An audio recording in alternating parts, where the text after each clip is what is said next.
சரி, ஒரு நிமிஷம் யோசிச்சு பாருங்க. உலகத்தோட மிக முக்கியமான எண்ணெய் பாதையில ஒரு போர் வெடிச்சா என்ன ஆகும்?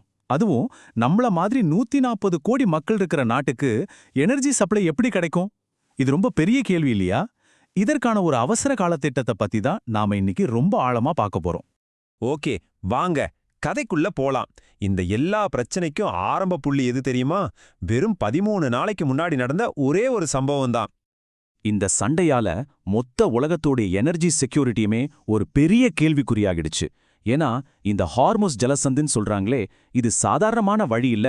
உலகத்துல 5ல 1 பங்கு எண்ணெய் இந்த வழித்தடம் மூலமா தான் போகுது. இப்போ மில்லியன் கணக்குல பேரல் எண்ணெய் சப்ளை கட்டாகிற அபாயத்துல இருக்கு. ஆனா நம்ம இந்தியாவை பொறுத்த வரைக்கும் இது வெறும் கேள்வி இல்ல.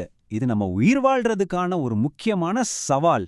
ஏன்னா நாம தான் எனர்ஜிக்காக பெரிய அளவுல மற்ற நாடுகளை நம்பி இருக்கோம். இதோட முதல் அடி எங்க விழுன்னு நினைக்கிறீங்க? நம்ம காருக்கோ இல்ல பெரிய பெரிய ஃபேக்டரிக்கும் இல்ல, நேரடியா நம்ம வீட்டு கிச்சனுக்கு தான். ஆமா, சமையல் எரிவாயு நெருக்கடி தான் இதுல இருக்கிற மிக மோசமான பிரச்சனை. இப்போ இந்த நம்பரை பாருங்க, 32 கோடி. நம்ம நாட்டுல கிட்டத்தட்ட 32 கோடி குடும்பங்கள் சமையல் கேஸ், அதாவது எல்பிஜியை நம்பி தான் இருக்காங்க. சும்மா யோசிச்சு பாருங்க, இது எவ்வளோ பெரிய நம்பர்னு. இது கிட்டத்தட்ட அமெரிக்காவோட மொத்த ஜனத்தொகைக்கு சமம். அப்போ இதோட தாக்கம் எந்த அளவுக்கு இருக்கும்? சரி, இதுல இன்னொரு பெரிய சிக்கல் என்னன்னா நம்மளோட சார்பு நிலை. நமக்கு தேவைப்படுற கேஸ்ல 60% வெளிநாடுகள்ல இருந்து இறக்குமதி செய்யப்படுது. இதுதான் இந்த பிரச்சனையில நம்மளோட மிகப்பெரிய வீக்னஸ். பிரச்சனையே என்னன்னா, நாம ரொம்ப நம்பி இருக்கிற இந்த இம்போர்ட்ஸ் எல்லாமே இப்ப சண்டை நடந்துகிட்டு இருக்கிற அந்த ஹார்முஸ் ஜலசந்தி வழியா தான் வந்தாகணும். வேற வழியே இல்ல. இதுக்கு அரசாங்கம் என்ன பதில் நடவடிக்கை எடுக்குதுன்னு பாத்தீங்கன்னா, அது ரொம்ப தெளிவா இருக்கு.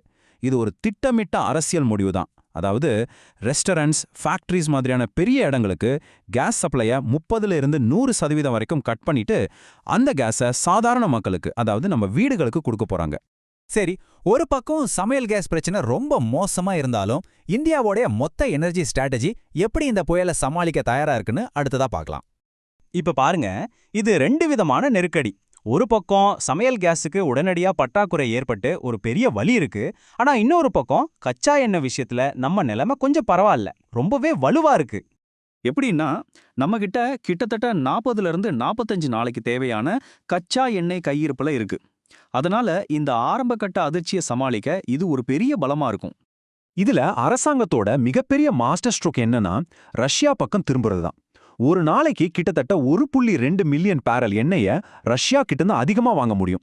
இது எப்படி சாத்தியம்னா, அமெரிக்காவே நமக்கு தடைகள்ல இருந்து ஒரு விலக்கு கொடுத்திருக்கு. இது ஒரு பெரிய டிப்ளமேட்டிக் வின். இதனால ஹார்முஸ்ல ஏற்படுற பற்றாக்குறைய நம்மளால ஓரளவுக்கு ஈடுகட்ட முடியும். பாருங்க, இதுக்கு ஒரே ஒரு தீர்வு மட்டும் இல்ல. இந்தியா ஒரு 5 முனை தாக்குதல் மாதிரி ஒரு பிளானை ரொம்ப வேகமா செயல்படுத்துது. சட்டம், ரேஷன் முறை, ரஷ்யா மாதிரி வேற நாடுகள் கிட்ட இருந்து என்ன வாங்குறது, ஈரான் கூட நேரடியா பேசுறது, அப்புறம் பணவீக்கத்தை சமாளிக்க நிதி திட்டமிடல்னு. இந்த 5 அம்ச திட்டமே இந்தியா இந்த பிரச்சனையை எவ்வளவு சீரியஸா எடுத்துக்கிட்டு இருக்குன்னு காட்டுது. சரி, இப்போ இந்த நடவடிக்கைகள் எல்லாம் ஒரு பக்கம் நடந்துகிட்டு இருக்கு. ஆனா இந்த நெருக்கடியோட எதிர்காலம் எப்படி இருக்கும்? இதுக்காக 3 விதமான சாத்தியக்கூறுகள் இருக்கு. வாங்க அதை ஒவ்வொன்னா பார்க்கலாம். முதல் நிலை, அதாவது நடக்க அதிக வாய்ப்புள்ளது என்னன்னா, இந்த போர் ஒரு 4லேருந்து 8 வாரத்துக்குள்ள முடிஞ்சிடும். ஹார்முஸ் வழியும் ஓரளவுக்கு திறந்து தான் இருக்கும். கச்சா எண்ணெய் விலை ஒரு $80-90 நிற்கும். ஜூன் 2026 வாக்குல நம்ம எனர்ஜி சப்ளை இயல்பு நிலைக்கு திரும்பிடும். இதுக்கு 55-60% வாய்ப்பு இருக்கு. அடுத்தது நடுத்தர பாதை. இதுக்கு ஒரு 25-30% வாய்ப்பு இருக்கு. இதுல போர் கொஞ்சம் நீடிக்கும், ஒரு 3லிருந்து 6 மாசம் வரைக்கும். இதனால கச்சா எண்ணெய் விலை தொடர்ந்து $85-100 இருக்கும். இது நம்ம பொருளாதாரத்தை மெதுவா அரிக்கிற மாதிரி ஒரு நாள்பட்ட பிரச்சனையா மாறி பெட்ரோல், டீசல் விலையெல்லாம் ஏத்த வேண்டிய கட்டாயத்துக்கு தள்ளப்படுவோம். கடைசியா மிக மோசமான நிலை. இது நடக்க வாய்ப்பு கம்மி தான், ஒரு 15-20% தான். ஆனா நடந்தா பேரழிவா இருக்கும். இதுல ஹார்முஸ் ஜலசந்தியை முழுசா மூடிடுவாங்க. சண்டை மத்த வளைகுடா நாடுகளுக்கும் பரவும். அப்போ கச்சா எண்ணெய் விலை $100-130ன்னு ராக்கெட் வேகத்துல ஏறும். இது நம்ம நாட்டுல பண மதிப்பு, பணவீக்கம்னு ஒரு பெரிய பொருளாதார நெருக்கடியை உண்டாக்கிடும். இப்போ இந்த 3 சூழ்நிலைகளையும் ஒப்பிட்டு பாருங்க. அப்போதான் இதோட தீவிரம் புரியும். போர் எவ்வளோ நாள் நீடிக்குது, என்ன விலை என்ன ஆகுதுங்கிறது நம்ம நாட்டோட ஜிடிபியை எப்படி நேரடியாக பாதிக்குதுன்னு ரொம்ப தெளிவா தெரியுது இல்லையா? இதுதான் நம்மள இந்த பகுப்பாய்வோட கடைசி ஆனா மிக முக்கியமான ஒரு கேள்விக்கு கொண்டு வருது. நாம புரிஞ்சுக்க வேண்டிய முக்கியமான விஷயம் என்னன்னா, இந்த நெருக்கடிக்கு 2 முகம் இருக்கு. ஒன்னு தற்காலிகமானது, போர் முடிஞ்சா எண்ணெய் கேஸ் பற்றாக்குறை தீந்துரும். ஆனா ரெண்டாவது கட்டமைப்பு ரீதியான பலவீனம். இந்த பிரச்சனை மறுபடியும் வர்றதுக்கான வாய்ப்பு அப்படியே தான் இருக்கு, அது மாறப்போறதில்ல. இங்க பாருங்க, இந்த ப்ளூம்பர்க் பகுப்பாய்வு ரொம்ப வெளிப்படையா ஒரு விஷயத்த சொல்லுது. நிலத்துக்கு அடியில கேஸை சேமித்து வைக்க வசதி இல்லாததால நம்ம எரிவாயு விநியோகம் ரொம்ப பலவீனமா இருக்கு.